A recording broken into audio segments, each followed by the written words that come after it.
Welcome to Let Me Fix This. Enjoy the video. You start by verifying the basics.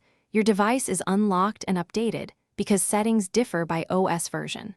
Once ready, open Settings and tap Touch ID and Passcode. Enter your device passcode when prompted. This step grants access to biometric toggles and app-level controls, so don't skip it. Make sure to note which biometric sensors are listed, home button or side button, because you'll toggle app permissions in the next steps. This ensures you can disable Touch ID for individual apps safely. Once inside Touch ID and Passcode, scroll to the list of apps authorized to use biometrics. These are the app-level permissions. Tap each switch to toggle off Touch ID for that specific app.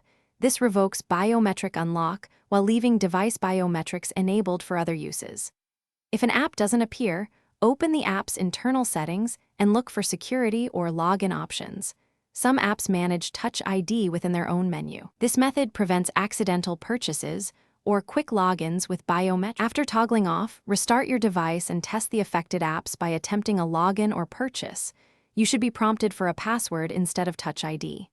If an app still asks for Touch ID, make sure it's updated and, if necessary, reinstall it. This clears cached permission states.